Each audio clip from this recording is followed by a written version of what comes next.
दोस्तों आज इन्वर्टर मैं रिपेयर करने जा रहा हूँ। ये मेरे एक सब्सक्राइबर हैं मोहम्मद इमरान भाई लाहौर से, वो मेरे पास लेके आए खुद इसको। और इसमें जो है ना वो इशू जो बता रहे हैं वो मुख्तलिफ़ किस्म के हैं। यानी ये कभी सोलर पे चार्जिंग स्टार्ट कर देता है जब इसका स्विच ऑफ करें, और कभी ये बिल्कुल चार्जिंग नहीं करता, और मुख्तलिफ़ तरह के ना ये उल्टे सीधे काम करता है। और इसको वैसे मैंने खोल के एक दफ़ा देखा, इसका फ्रंट कवर उतार के, ये तकरीबन खुला हुआ है, तो इसमें काफ़ी फंगस भी पड़ी हुई है। तो जो फंगस वाला सेट होता है ना, उसमें दोस्तों ये जो फॉल्ट है ना, ये आप एक दफ़ा निकाल तो देंगे लेकिन वो वक्ती होता है, ये ज़हन में रखिए। फंगस जब एक दफ़ा पड़ जाती है बोर्ड को, तो फिर ये हेपेटाइटिस की तरह रुक तो जाती है लेकिन बिल्कुल ख़त्म नहीं होती, ठीक है। और ज़रा सा अगर आप दोबारा इस पर को नमी की जगह पे लगाएंगे तो फिर ये बढ़ना शुरू हो जाएगा और दोबारा आपका इन्वर्टर इशू करेगा। तो कोशिश ये करें कि इसको अच्छे से साफ़ करके, इसको ऑन करके यूवी वगैरह लगा के, और कस्टमर को ये बताएं कि यहाँ इसकी जगह चेंज करें, इसको किसी ऐसी जगह पे लगाएं जहाँ पे जो नमी है वो कम से कम हो। बहरहाल इसको ओपन करते हैं, देखते हैं। और आज जो स्टडी हम करेंगे वो ये देखेंगे कि इसका जो चार्जिंग सेक्शन है वो कैसे काम करता है, और इसकी जो चार्जिंग है वो किस तरीके पर जो है वो ऑपरेट होती है, क्योंकि इसमें बेसिकली जो फॉल्ट है वो चार्जिंग गई है। तो इसको मैं ओपन करता हूँ, इसको ब्लोअर वगैरह लगा के इसकी सफाई वगैरह करते हैं, और फिर मैं आपके साथ फर्दर वीडियो शेयर करता हूँ। तो दोस्तों बोर्ड इसका मैंने बाहर निकाला है, और इसके बोर्ड की कोई हालत इतनी अच्छी नहीं है। फंगस ने जगह जगह से इसको ये देखें पकड़ा हुआ है। ये सबसे पहले ये देखें, यहाँ पे पूरी तरह ये जंग आ चुका है। ये 35-25 की जो इसकी टांगें हैं, ये देखें यहाँ पे जंग पड़ा हुआ है। और इसके अलावा जो मेन इम्पॉर्टेंट बात है इसमें, यानी जो जंग की वजह से ख़राब हुई है, वो देखें यहाँ पे, ये देखें ये जो ट्रैक है नीचे से ये बिल्कुल गल चुके हैं। मैं आपको फोकस करके दिखाता हूँ, एक मिनट। यहाँ पे ये जो ट्रैक है ना, ये नज़र आ रहे हैं आपको, ये वाले, ये जब फंगस बढ़ती है ना, याद रखिए दोस्तों, ये देखें ये नीचे से, ये ऊपर से आपको ट्रैक मिलता हुआ जाता हुआ नज़र आ रहा है, लेकिन ये नीचे से बिल्कुल ख़त्म हो जाता है। ये देखें, ये बिल्कुल यहाँ से ये ख़त्म है। तो ये फंगस जो है ना, ये इस वजह से जब पड़ जाती है लाइनों में, तो फिर वो आपका जो ओवरऑल स्ट्रक्चर है उसको वो डिस्टर्ब कर देती है। इसी तरह जब आप उल्टी साइड पे इसको देखते हैं, तो ये जो इसका, ये देखें इसके जो, ये देखें ये कितनी फंगस पड़ी हुई है, ये देखें। और इसके अंदर जो पॉइंट हैं इसके, वहाँ पर भी ये ठीक ठाक तरीके से, ये देखें ये आस्ता आस्ता खा रही है इनको, ये देखें ना। तो ये चीज़ होती है कि ये चीज़ फिर आपके इन्वर्टर को आगे चलने नहीं देती। ये देखें इसकी, इनकी, ये देखें यहाँ पे ये लेग्स पर ये किस तरह फंगस लगी हुई है। तो इसको फिर आपने अच्छे से इसको वॉश करना होता है, क्लीन करना होता है। और मैंने शुरू में बताया कि ये वॉश करने के बावजूद भी पूरी तरह से जाती नहीं है। ये रुक तो जाएगी कुछ अरसे के लिए अगर आप इसकी जगह चेंज कर देंगे, लेकिन अगर आप ये कहते हैं कि ये पूरी तरह ख़त्म हो जाए, तो ये ऐसा नहीं होता। तो इसकी अच्छे से क्लीनिंग आपने लोगों ने करनी होती है, और जो जो ट्रैक फंगस की वजह से डिस्टर्ब हो चुका है उसको आपने प्रॉपर तरीके से क्लियर करना होता है। और जहाँ जहाँ ये आईसीयू के ऊपर भी यहाँ पे ठीक ठाक इसका, ये देखें ये आईसीयू की लेग के ऊपर भी ये फंगस लग चुकी है। तो अगर तो ज़्यादा हो तो फिर कोशिश करेंगे आप वो आईसी ही पूरा बदल दें, उस आईसी को चेंज कर दें। तो ये इसके बोर्ड में तो ये तकरीबन इतनी ज़्यादा हालत ख़राब नहीं है, लेकिन इसके एमपीपीटी कार्ड की हालत बहुत ज़्यादा ख़राब है। ये पहले भी वो रिपेयर करवा चुके हैं। ये यहाँ पे ये देखें, ये देखें यहाँ पे उन्होंने ये ट्रैक देखें, इस ट्रैक की हालत देखें, ये देखें ये बिल्कुल ना नीचे से ये गल सड़ चुका है, ठीक है। और अच्छा, बाज़ दफ़ा यहाँ से कंटिन्यूटी मिलती है आपको, यहाँ से यहाँ तक आपको कंटिन्यूटी मिलेगी, लेकिन इस कंटिन्यूटी मिलने का ये मतलब नहीं है कि ये 100%। इस कंटिन्यूटी में रेजिस्टेंस आ जाती है बाज़ दफ़ा, और प्रॉपर तरीके से सिग्नल यहाँ से यहाँ नहीं पहुँचता, जिसकी वजह से फ्रीक्वेंसी डिस्टर्ब होती है और आपका इन्वर्टर जो उल्टे सीधे काम करना शुरू कर देता है। तो ये देखें यहाँ भी, ये नीचे बिल्कुल, ये देखें ना। तो ये पूरी तरह से इन्वर्टर जो है, इस पर मेरा काफ़ी टाइम लगना है ऑफ द कैमरा। इस पर मैं ठीक ठाक काम करूँगा और इसकी ठीक ठाक क्लीनिंग होगी। अभी मैंने आपको सिर्फ ये बताया कि इसकी हालत ये देखेंगे, इसको फंगस ने किस बुरी तरह से मुतासर किया हुआ है। और ये फंगस ज़दा इन्वर्टर है। यहाँ पे भी ये इन्होंने जंपर वगैरह डाला हुआ है, लेकिन ये बस वोल्टेज है, ये तो खैर काम कर रहा है। ये इन्वर्टर ऑन होता था, मैंने ऑन करके इसको चेक किया है, लेकिन इसमें इशू था चार्जिंग वाला। और चार्जिंग जो है वो 35-25 की तरफ से ही मेन ऑपरेट होती है। और ये जो आपका कपलर है, ये बाद दफ़ा ड्राइव ना हो तो फिर भी आपकी चार्जिंग जो है वो इस पर वापडा पे ऑन नहीं होती। तो ये देखें, इनकी जो लेग्स हैं डायोड की, इन पे फंगस लगी हुई है। और ये नीचे ब्रिज की टांगें देखें, ये हालत देखें इसकी, ये देखें, ये अब ये देखें ना। अब इस हालत में आपका इन्वर्टर कैसे लॉन्ग लाइफ चल सकता है? ठीक है, ऊपर से मेरा ख्याल है ये वाटर डैमेज भी है शायद। ठीक है, और ये देखें, तो ये इस हालत में अगर तो ये तो चलें थोड़ा काबिले रिपेयर है, मतलब काबिल मरम्मत है, बन सकता है।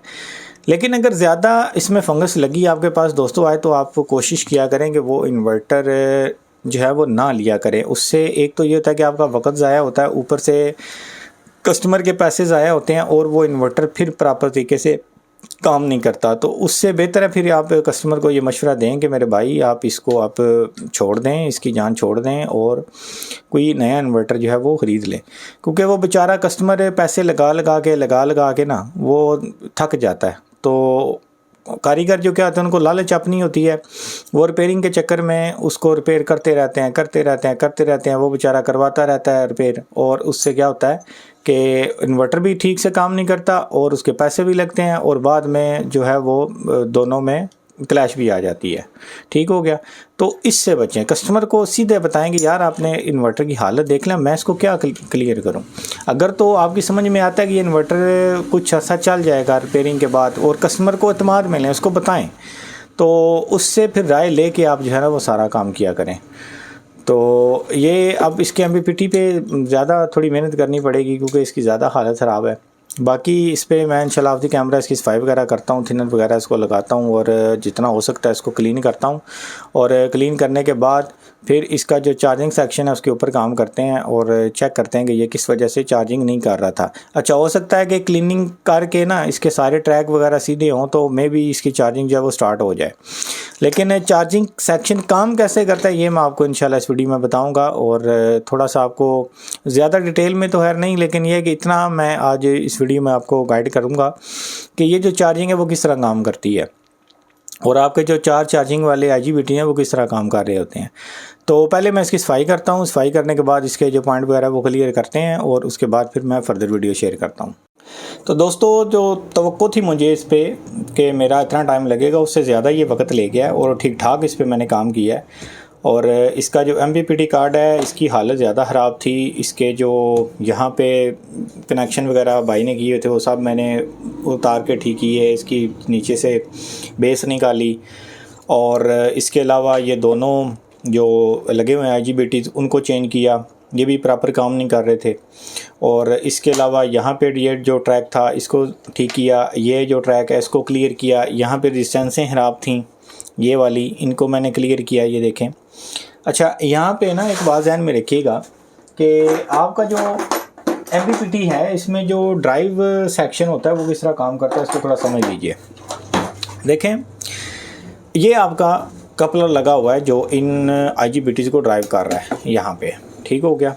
और ये इसकी जो यहाँ कंटिन्यूटी है, यहाँ से ये दोनों पॉइंट ये आपस में एक ही होते हैं, यहाँ से ये यहाँ पे आनी चाहिए सीधी, यानी ये जो 47 ओम की रेजिस्टेंस है इसके ऊपर। ठीक है, इधर भी और इधर भी, यानी इसकी गेट के ऊपर।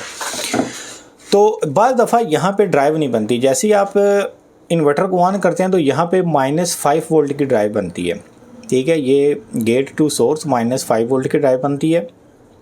और जैसे ही आप इन्वर्टर को उसका स्विच ऑन करते हैं तो यहाँ पे यही ड्राइव आपकी 10 या 11 वोल्टों में पॉजिटिव में बदल जाती है। ठीक हो गया? इस तरह ये काम करता है। अच्छा, अब ये होता कैसे इसको समझ लें। ये जो आपके पॉइंट MPPT के यहाँ पे ये आपके 79-12 के पॉइंट समझे सीधे इधर आ रहे हैं। ये ग्राउंड कॉमन है, ये नेगेटिव है और ये पॉजिटिव है। ठीक है, यहाँ यानी -12 वोल्टेज यहाँ पे इंटर होते हैं। ये इसकी बेसिकली सप्लाई है इस सेक्शन की, और ये आपके डाटा क्लॉक है। ठीक है, ये जो 5 पॉइंट हैं। तो यहाँ पे ये जो पॉइंट है ये वाला, ये सीधा आपके यहाँ पे, यहाँ से एंटर होके तो आपकी ये ड्राइव को बनाता है यहाँ पे। तो ये जो 2 पॉइंट हैं ये वाले कपलर के, यहाँ पे आपके 1.2 वोल्ट जब आ जाएं तो समझें कि आपकी यहाँ पे पॉजिटिव ड्राइव बन गई है। जैसे ही यहाँ पे आपके वोल्टेज ऑफ होंगे तो यहाँ पे समझें कि -5 वोल्ट की ड्राइव बन रही है, यानी आपका MPPT जो है वो स्लीप कंडीशन में चला गया। बात समझ आ रही है? तो ये तरीकाकार होता है ड्राइव को चेक करने का। अच्छा, अब यहाँ पे ये 15K की रेजिस्टेंस लगी हुई थी, ये वाली, ये देखें मैंने ये 2 सीरीज़ करके लगाई हैं, एक 3K की और एक 12K की, क्योंकि मेरे पास 15K भी अवेलेबल नहीं थी। तो ये रेजिस्टेंस भी यहाँ से ख़राब थी, जिसकी वजह से ये प्रॉपर सिग्नल जो है वो प्रोसेसर को नहीं जा रहा था कि आगे सब कुछ ओके है। अच्छा, इसके अलावा ये NPN ट्रांजिस्टर ये भी ख़राब था, और इसके अलावा यहाँ पे ये 220 ओम की रेजिस्टेंस लगी होती है, ये भी फॉल्टी थी। इसके अलावा ये TL431 ये भी ख़राब निकला, यानी इसके MPPT ने जो है ना वो काफ़ी खपाया है, इसके ऊपर काफ़ी काम होने वाला था। अच्छा, ये BG34, इसकी जगह कोई और ही नंबर किसी ने लगाया हुआ था इंजीनियरिंग करके, ये भी मैंने चेंज कर दिया, इसकी जगह जो असल ओरिजिनल नंबर लगता है वो मैंने यहाँ पे लगा दिया। और यहाँ पे राइस होल्डिंग थी रेजिस्टेंसों पे, वो मैंने निकाल दी। ये 2 रेजिस्टेंसें ख़राब थी, इनको मैंने चेंज कर दिया, क्योंकि ये शंट से वोल्टेज हैं वो लेके आ जा रहे। देखें अभी भी इसमें जो फंगस है ना वो अभी भी 100% मैं नहीं निकाल सका, और ना ही ये जाता है। मैंने आपको पहले बताया कि ये 100% फंगस आपका यहाँ से कभी नहीं जाता। अच्छा, अब ये तो था इसके MPPT का अहवाल, तो ये तो अल्हम्दुलिल्लाह हो गया क्लियर। अच्छा, ये बेस ये सारी मैंने बाहर निकाली, बाहर निकाल के इसके नीचे जो गंद अटा हुआ था वो मैं अभी रिकॉर्डिंग में नहीं ला सका, नहीं तो आपको दिखाता। ये नीचे से बिल्कुल यहाँ से ना गली हुई थी, तो थिनर के साथ इसके नीचे जो पॉइंट है और इसके अंदर ये यहाँ तक जंग लगा हुआ था। इसकी बैक साइड ये देखें, ये नज़र ही नहीं आ रही थी यहाँ पर, तो यहाँ से गंद इसका निकाला। बहरहाल MPPT जो है ये अल्हम्दुलिल्लाह अब क्लियर हो चुका है, इसके सारे सिग्नल और सारी इसकी जो लाइनें हैं वो मैंने क्लियर कर दी हैं। अब आते हैं इसके बोर्ड की तरफ। इसके बोर्ड में भी काफ़ी सारा काम जो है वो होने वाला था। बेसिक इसमें जो इशू था वो यहाँ पे ये जो इसके सिग्नल थे, ये लाइनें ये मिस थी, जिसकी वजह से आपका 3525 जो है वो चार्जिंग में नहीं जा रहा था। बाकी इसकी 5 वगैरह मैंने कर दी है, और ये जो 4 IGBTs हैं ये वाले, ये भी मैंने चेंज किए हैं। यहाँ पे जो IGBTs लगे हुए थे वो और नंबर था, और वो उनमें जो फ्रिक्वेंसी थी उसका इशू आ रहा था, यानी आवाज़ आ रही थी, मतलब ना जिस तरह फ्रीक्वेंसी डिस्टर्बेंस की आवाज़ आती है ना, इस तरह की यहाँ से आवाज़ आ रही थी, चिर चिर चिर चिर इस तरह की। तो इनको मैंने जब चेंज किया तो ये बिल्कुल स्मूथ चलने लगा। अच्छा, अब ये जो चार्जिंग वाले हैं, ये इसके जो 4 IGBTs हैं, आज इस पर थोड़ी गुफ्तगू करते हैं कि इसका चार्जिंग सेक्शन जो है वो किस तरह काम करता है। शुरू में मैंने आपको बताया था कि इसका जो चार्जिंग सेक्शन है उसके मतलब मैं बताऊँगा कि ये चार्जिंग सेक्शन किस तरह काम करता है। देखें, ये आपका 3525 IC है, ठीक है। मैं थोड़ा सा इसको जूम आउट करता हूँ। ये 3525 IC है, और ये आपका IC जो है वो डबल फ्रीक्वेंसी आउट करता है, ठीक है। यानी ये इसको आप डुअल चैनल कह लें। तो ये आदि एक साइड ये ऑपरेट करवाता है और एक साइड ये ऑपरेट करवाता है, ठीक है। तो फ्रीक्वेंसी 37 kHz की ये निकाल रहा होता है। ये बेसिकली PWM IC आप इसको बोल सकते हैं, और ये हाई फ्रीक्वेंसी जनरेटर होता है। अच्छा, अब ये जो आपके 4 IGBT हैं ना, ये कैसे काम करते हैं, ये बहुत ज़्यादा सवाल मुझसे पूछा जाता है। अच्छा, इनकी तरफ आने से पहले ना मैं आपको ये बताऊं कि आपका IGBT जो है वो काम कैसे करता है, यानी IGBT जिसको MOSFET भी कहते हैं, वो किस असूल के तहत काम करता है। तो ये मैं आपको डायरी के ऊपर समझाता हूँ कि जो MOSFET है वो बेसिकली काम किस तरह करता है आपका। तो MOSFET आपका, इसको आप MOSFET कह लें, IGBT कह लें। IGBT ज़रा इनकी जो है वो हाई फ्रीक्वेंसी फॉर्म है, यानी ये सबसे टॉप पे आता है। तो ये 2 किस्म के होते हैं। एक होता है आपका N चैनल, ठीक है, N चैनल MOSFET, ठीक है, और एक होता है आपका P चैनल MOSFET, ठीक है, P चैनल MOSFET। ये MOSFET जिस तरह आपका होते हैं ना NPN और PNP ट्रांजिस्टर में, इस तरह इनमें चैनल होता है, P चैनल और N चैनल।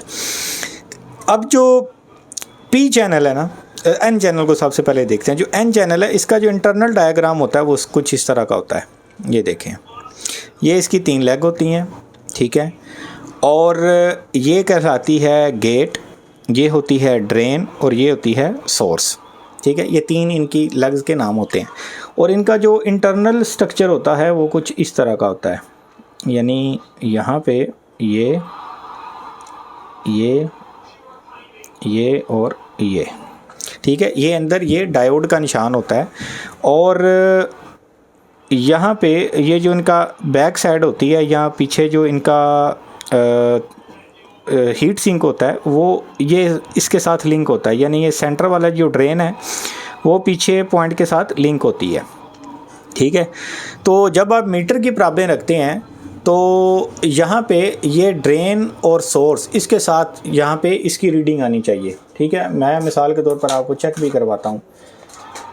मैं देखता हूँ यहाँ पे कोई IGBT पड़ा हुआ है, हाँ ये मिल गया। मैं आपको चेक करवाता हूँ। मिसाल के तौर पर ये देखें, ये IGBT है ना, ये इस तरह पड़ा हुआ है। तो यहाँ पे ड्रेन और सोर्स के ऊपर इसकी रीडिंग आनी चाहिए।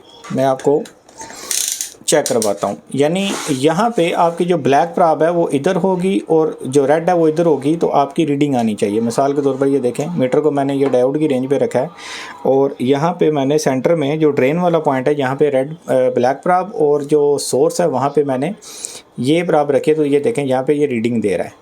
अब ये रीडिंग किस चीज़ की है, इसके अंदर ये जो डायोड बना हुआ है ये इसकी रीडिंग है। ठीक है, ये देखें ये रीडिंग आ रही है। जैसे ही मैं इसको उल्टा करूँगा तो यहाँ पे इसकी रीडिंग नहीं मिलेगी। ये देखें, अब यहाँ पे इसकी कोई रीडिंग नहीं आ रही।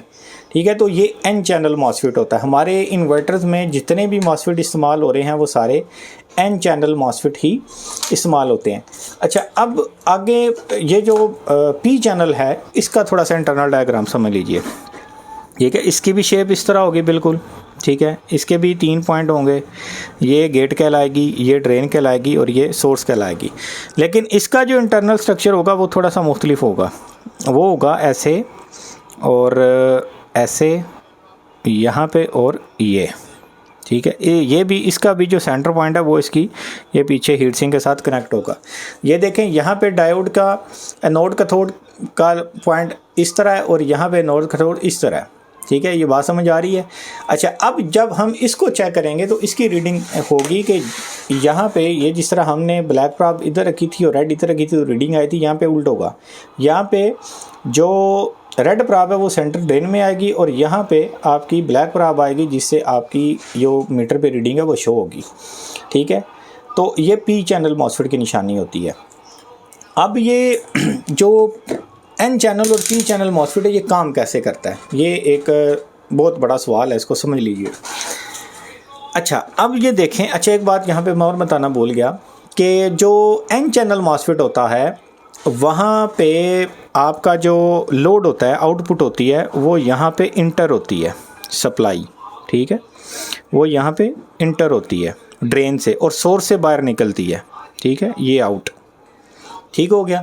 और जो आपका P चैनल मॉसफेट होता है वहाँ से सप्लाई आपकी सोर्स से जो है वो इंटर होती है, इंटर। ठीक है, और जो आउट होती है वो ड्रेन से होती है।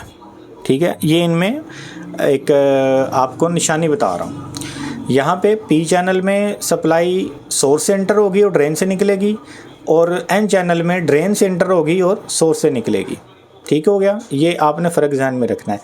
अब ये काम कैसे करते हैं इसको समझ लीजिए। देखें, यहाँ पे ये आप देख रहे होंगे कि यहाँ पे सोर्स और गेट के ऊपर तो इंटरनल स्ट्रक्चर मिल गया, लेकिन जो इसका गेट है वो कैसे काम करता है।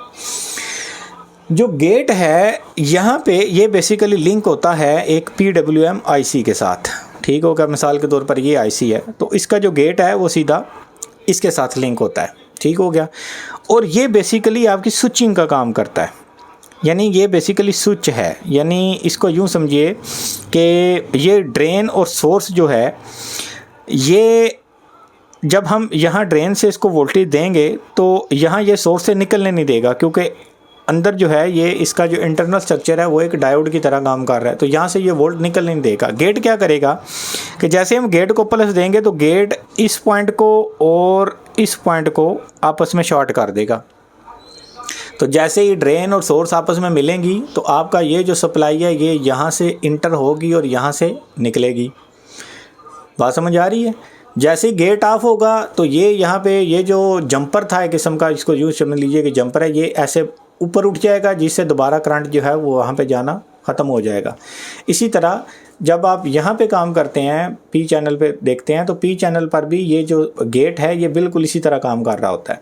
ठीक है, ये गेट यहाँ पे और यहाँ पे यूँ समझिए कि एक जंपर आपका, जैसे गेट पे सिग्नल आता है तो ये जंपर इनको मिला देता है और यहाँ से करंट का फ्लो शुरू हो जाता है। अच्छा, अब ये जो पी चैनल है ये ज़्यादातर जो हैं वो यहाँ पे इनकी एक आगे रेजिस्टेंस लगी होती है और ये सीधी आपकी सोर्स के साथ लिंक होता है। ठीक है, यानी इसके साथ PWM IC बहुत कम देखने को मिलती है। जैसे ही आप स्विच ऑन करते हैं तो ये अपना काम शुरू कर देता है। लेकिन जो आपका N चैनल है ये आपकी PWM IC के साथ कनेक्टेड होता है, PWM IC के थ्रू ये काम कर रहा होता है। ठीक हो गया। अब ये जो IC है ये मुख्तलिफ फ्रिक्वेंसियों के ऊपर इसको ऑन ऑफ करवाती है, इसीलिए इसको स्विच्ड मोड पावर सप्लाई कहते हैं, SMPS, switch mode power supply. ये यहाँ पे इसको जितनी प्रोग्रामिंग होगी पीछे PWM में उसी के हिसाब से यहाँ पे गेट ऑन ऑफ होगा। अच्छा, अब यहाँ पे आप ये भी तो एक सवाल कर सकते हैं कि अगर गेट का काम यही है कि इन दोनों को आपस में मिलाना है उसने, तो फिर यहाँ पे कि स्विच ही लगा देते। तो ये वोल्ट को कैसे बूस्ट करता है, वोल्टेज बूस्ट करने का क्या तरीकाकार है? तो वोल्टेज बूस्ट करने का इसमें जो तरीकाकार होता है वो ये होता है कि जब आप इसके साथ कैपेसिटर लगा होता है ना, पीछे इसकी मेन जो सप्लाई आ रही होती है, जो पावर बैंक होता है, ये जब ऑन ऑफ करता है उसको 1 सेकंड के 100वें हिस्से में ऑन ऑफ इंतहाई तेज़ फ्रिक्वेंसी के साथ हो रहा होता है। तो जो आपका पावर पीछे बैंक होता है वो बूस्ट हो जाता है। ठीक है, रेस पकड़ लेता है जिसको आप कहते हैं। तो आपका आगे जो लोड है वो हाई फ्रिक्वेंसी पे चला जाता है। ठीक है, इसीलिए इसमें हीटिंग आना शुरू हो जाती है। बात समझ आ रही है? और इसी तरह इसमें भी ये काम होता है। अब पी चैनल में भी, तो अब ये तो था इनका इंटरनल स्ट्रक्चर जो मैंने आपके साथ शेयर किया कि पी चैनल और एन चैनल मॉसफेट बेसिकली काम किस तरह करते हैं। तो ये इनके काम करने का तरीकाकार है। अब आते हैं कि हमारा जो इन्वर्टर है, यहाँ पे ये जो 4 IGBTs लगे हुए हैं ये किस तरह काम करते हैं। तो देखें यहाँ पे ये जो 4 IGBTs आपके लगे हुए हैं, ये जब आपका इन्वर्टर बैकअप मोड पे चल रहा होता है बैटरी के ऊपर, तो ये ब्रिज बन जाते हैं। बात समझ आ रही है? जिस तरह हम ब्रिज बनाते थे ना 4 डायोड जोड़ के आपस में, 2 पॉजिटिव की और 2 की नेगेटिव और 2 की पॉजिटिव कॉमन करते थे, तो ये उस तरह ब्रिज बन जाते हैं। ठीक हो गया। और जब हम इसको चार्जिंग मोड के ऊपर अपने इन्वर्टर को चार्जिंग पे लगाते हैं, यानी वापडा देते हैं या सोलर देते हैं, तो फिर ये स्विचिंग का काम करते हैं। और स्विचिंग का काम करके ये यहाँ पे हमारा जो चॉपर है, अच्छा ये जो चॉपर है ये भी 2 किस्म का होता है। कुछ इन्वर्टर में ये सिंपल चॉपर होता है और कुछ में इसको एच ब्रिज चॉपर कहते हैं। ये एच ब्रिज चॉपर है। ठीक है, और एच ब्रिज चॉपर जो है वहाँ पे ये जो ड्राइव है वो AC वोल्ट में आती है, ये ध्यान में रखिएगा। तो वो इस चॉपर को बूस्ट करता है और इस चॉपर को बूस्ट करने पर हमारी जो बैटरियां हैं वो चार्ज होना शुरू हो जाती हैं। और इसका जो पावर बैंक है वो यहाँ से आता है, ये जो आपके कैपेसिटर हैं यहाँ से। ये याद रखिएगा, तीनों सोर्सों के ऊपर आपका पावर बैंक, ये जो बस सप्लाई है ये ही होगा। चाहे आप इसको वापडा के साथ लगाएं, चाहे आप इसको बैटरी के साथ लगाएं, चाहे आप इसको सोलर के साथ लगाएं, 350 वोल्ट आपके यहाँ से ही निकलने हैं। ये सारे इन्वर्टर का यूँ समझिए कि एक पावर स्ट्रक्चर है, टैंकी है। ठीक है, ये जो 3 कैपेसिटर यहाँ पे लगे होते हैं, तो ये इसका एक तरीकाकार है काम करने का। तो ये जो आपके मॉसफेट हैं ये किसी भी हाल में बेचारे रेस्ट पे नहीं होते। ठीक है, इन्वर्टर बैकअप पे चल रहा है तो फिर भी यहाँ पे फ्रिक्वेंसी बन रही है, ये काम कर रहे हैं। इन्वर्टर चार्जिंग के ऊपर है फिर भी काम कर रहे हैं, सोलर के ऊपर है फिर भी काम कर रहे हैं। तो ये किसी भी हालत में ये सुकून में नहीं रहते। इसीलिए आपने देखा होगा कि अक्सर जब आपका इन्वर्टर आपके पास जला होता है तो ज़्यादातर जो है ये यही जले होते हैं, क्योंकि आपका इन्वर्टर बैकअप में चल रहा होगा तो फिर भी ये जाएंगे, क्योंकि उस वक्त ये ब्रिज का काम कर रहे होते हैं। ठीक है, क्योंकि देखें ना, ब्रिज तो नहीं लगा हुआ आपके पूरे जो है वो इन्वर्टर में, तो आपके वोल्ट DC कैसे बनते हैं, कभी आपने गौर किया? तो ये बेसिकली ये 4 IGBTs हैं जो एक ही टाइम में ब्रिज भी बन जाते हैं, डायोड भी बन जाते हैं और एक ही टाइम में हाई फ्रिक्वेंसी जनरेटर भी बन जाते हैं। तो जब बैकअप पे चल रहा होता है, आगे आप हैवी लोड डालते हैं तो फिर भी ये जलते हैं। और जब चार्जिंग के ऊपर चार्जिंग डिस्टर्ब होती है आपकी, बाज़ लोग हैं वो चार्जिंग देखते नहीं है। पॉइंट नंबर 2, और जो सोलर वापडा के ऊपर चार्जिंग है वो 60-60 एम्पेयर 70-70 एम्पेयर रखी होती है, वो बेचारे देखते नहीं कि चार्जिंग रखनी कितनी है, उससे भी ये जो मॉसफेट हैं वो ख़राब हो जाते हैं। तो ये एक तरीका कार है जिसके ऊपर ये हमारा जो इन्वर्टर है वो काम करता है, और ये इन 4 IGBTs का काम होता है, और यहीं से आपकी जो चार्जिंग है वो कंट्रोल हो रही होती है। तो उम्मीद करता हूँ कि आपने इससे नया ज़रूर कुछ सीखा होगा। और N चैनल और P चैनल की पहचान उम्मीद है जो पुराने हमारे कारीगर हैं उनको तो होगी, लेकिन जो नए बिगिनर हैं उनके लिए ये मे भी एक नई चीज़ हो। तो बहरहाल अभी इसको मैं करता हूँ क्लोज़, और बाकी तो एक दफ़ा मैं इसको टेस्ट कर चुका हूँ, लेकिन इसकी क्लोजिंग करते हैं, और क्लोजिंग करके एक दफ़ा मैं इसको ऑन करके चेक करवाता हूँ आपको, और दिखाता हूँ कि ये आउटपुट पे जाता है या नहीं जाता है, या कोई और इसमें एरर वगैरह तो नहीं आता। दोस्तों इसकी मैं क्लोजिंग कर रहा था, और ये देखिए इसका ये जो कवर है, ये बैक कवर जो इसका, ये देखें इसकी हालत, ये मैंने बोला था ना ये वाटर डैमेज है। ये देखें ये पानी इसमें से यहाँ से एंटर हुआ है, और यहाँ ये देखें यहाँ पर भी ये फंगस से ये सारा जंग आलूद है। तो ये ऑन तो मैंने कर दिया है, वर्किंग कंडीशन में तो मैं ये ले आया हूँ, लेकिन ये इन्वर्टर जो है ना ये इंतहाई जो है ना वो फंगस जो है इसमें लग चुकी है, और ये बहुत ज़्यादा फंगस की वजह से डिस्टर्ब हो चुका है। तो ये देखेंगे ये यहाँ से भी आपको ना आइडिया हो जाता है कि सेट आपका वाटर डैमेज है और उसको फंगस किस वजह से लगी है। तो ये लाजमी किसी ऐसी जगह पे लगा होगा जहाँ पे ये इनका जो पानी का निज़ाम है वो वहाँ से आता जाता होगा। तो ये मैंने आपको दिखाया कि ये वजह होती है ज़्यादातर बोर्ड की जो निचली साइड है, बैक साइड, वहाँ पे फंगस लगने की। बहरहाल इसको मैं थोड़ा क्लीन करता हूँ, और क्लीन करने के बाद फिर इसमें बोर्ड लगाता हूँ। तो फाइनली दोस्तों इन्वर्टर को मैंने मुकम्मल तौर पे रेडी कर लिया है, और इसकी पैकिंग वगैरह और कनेक्शन वगैरह कर दी है। अब आपको इसको सिर्फ सोलर पे लगा के टेस्ट करवाता हूँ कि हमारा जो MPPT है वो कैसा परफॉर्म करता है। तो ये मैंने इसको सोलर के साथ अटैच किया है, और ये मैंने इसको ऑन किया तो ये देखें अल्हम्दुलिल्लाह ये 230 आउटपुट पे चला गया, और बैटरी वगैरह और जो वाट है वो मैंने इसके साथ नहीं लगाई। अब ये जो इशू है ना ये आपकी जो स्क्रीन है उसकी वजह से भी आता है, और जो आपका सॉफ्टवेयर है ये ज़्यादा स्क्रीन की वजह से आता है, क्योंकि यहाँ पे ये पुराना हो जाने की वजह से और फंगस बढ़ जाने की वजह से जो स्क्रीन है उसमें ये बात जो लाइनें वो मिस हो जाती हैं। तो अल्हम्दुलिल्लाह इन्वर्टर हमारा बिल्कुल ओके हो चुका है, 220-30 आउटपुट पर चला गया, और बेहतरीन ये परफॉर्मेंस के लिए तैयार है। तो उम्मीद करता हूँ दोस्तों आपको नया ज़रूर कुछ सीखने को मिला होगा। चैनल को सब्सक्राइब कर दें, लाइक कर दें, और दोस्तों के साथ शेयर कर दें।